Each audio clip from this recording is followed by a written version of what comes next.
I never imagined the man I trusted at work would become the antagonist in the worst chapter of my life. For 8 years, my marriage with Riya felt steady. Comfortable routines, shared plans, and the kind of small, everyday intimacy that makes you believe you know someone down to their coffee order. At the office, Mohit was the kind of boss people respected. Polished, charming, always 2 steps ahead in meetings. I liked him well enough. We'd exchange the usual polite smiles and conference room jokes. I never thought the 2 worlds would collide. The first hint of trouble was strangely domestic. Riya started wearing a perfume I'd never noticed before, one that lingered even after she hugged our daughter goodnight. Then came the late strategy sessions at her marketing firm, the sudden interest in networking dinners, and the little evasions when I asked for details. I told myself to trust her. If anyone deserved that, it was the woman I had built a life with. But trust doesn't inoculate you from curiosity. One evening, while she was in the shower, a notification flashed on her phone. I know, snooping is a line. But by that point, the line was already blurred. The messages weren't work banter. They were intimate, affectionate, and signed with a shorthand that suggested privacy and repeated meetings. Last night was electric. Can't wait for tomorrow. And one that made my heart fall through my feet. See you after the late meeting, love. The sender was Mohit. I could have confronted them in a rage, made a scene, or told everyone at the office in a fever. Instead, I did the thing that felt least like surrender. I collected facts. Rage is a loud kind of revenge. I wanted quiet, incontrovertible truth. Over the next week, I watched closely and hired a private investigator. It felt like a betrayal to spy on my own life, but the photographic evidence and timestamps the PI brought back left no room for denial. Hotel bookings under Mohit's account, late-night Uber receipts, and photos of Riya slipping into the back entrance of a downtown restaurant with him.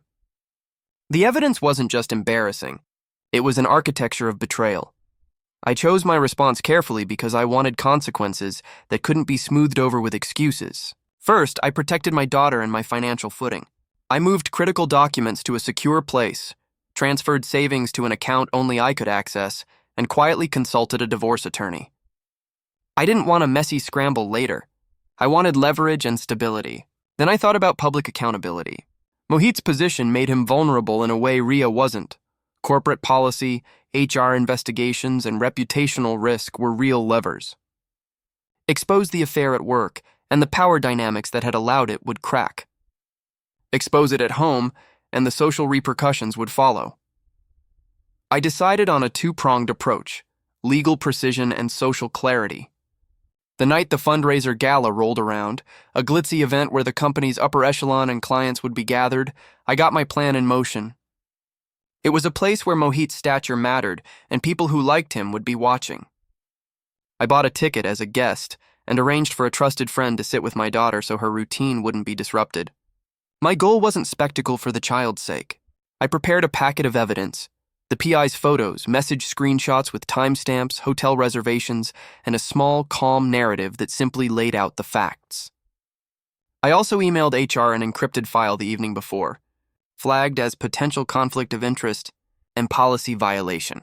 I wanted the organization to be able to act quickly and professionally. At the gala, Mohit smiled and spoke with the board and clients as if he'd done nothing wrong. Riya slipped between groups, laughter like a misplaced soundtrack. I waited until the right moment, when the MC called for a short testimony from the leadership team. Mohit took the microphone, praised the company, and the room applauded. I stood up. I didn't shout. I walked to the podium with the packet in my hand and asked, in a voice that was steady because I'd rehearsed the calmness into myself, if I could share a brief personal statement. The hush that followed was immediate. People sensed the break in script. I didn't dramatize. I said 3 sentences. I am here tonight as a husband and as someone who believes in accountability. I have evidence that 2 people in this room have abused their power and betrayed the trust of families and colleagues. I have given HR the documentation, and I will be making a formal statement. That was it. No screaming, no public shaming theater. I handed the packet to the head of HR with a polite nod and sat down while a ripple of murmurs passed through the room. HR excused Mohit from the event within minutes. He was asked to meet privately and later placed on administrative leave pending investigation. The immediate fallout at the gala was controlled, professionally stifled, precisely what I had wanted. But I'd also accomplished a second, more personal aim. By handing evidence to HR first, I undercut any later claims of a smear campaign. My case was procedural, not vindictive. At home, the confrontation was inevitable. When Riya came in that night and found the file on the kitchen table, photographs face up for her to see, she knew the script had changed. She begged, she apologized, she offered explanations that sounded thin and rehearsed. I read her the messages aloud. The moment she understood that this would not be repaired with apologies, the fear on her face was raw. I told her I had already contacted our lawyer in HR and that the divorce petition would be filed within days. There was pleading, then bargaining, then long silences. Our daughter slept through most of it. I made sure of that. Divorce became a fast clinical procedure.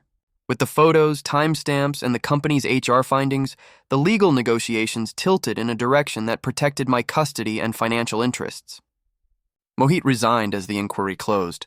No dramatic firings, but a resignation that acknowledged the weight of his choices. Riya lost her managerial position at the firm. The stigma of the affair followed her in a way I knew would be hard to escape. Friends who once visited our home awkwardly stopped calling. People picked sides. The community fractured into whispers and guarded politeness. I won't pretend the revenge felt triumphant. What I felt most was a clearing, a removal of the fog that had settled over my life. The humiliation Riya experienced cut her in public ways, but it was the betrayal itself that had already done the deepest damage. The divorce settled, we negotiated custody that prioritized our daughter's stability, and the house was divided in a way that left me with the means to keep continuity for her. I wasn't gleeful about any of it. I was simply relieved that truth had been accepted as fact instead of rumor. Months later, life became ordinary in a careful, deliberate way. I'd sleep more, schedule soccer practice, and make pancakes on Saturday mornings. Sometimes I'd run my hand along the back of a chair and find the faint scent of the perfume that had once teased me into suspicion. It no longer had power over me. Riya moved into a small apartment. Mohit's career limped forward with a stain no apology could fully erase. People sometimes asked if I'd gotten revenge.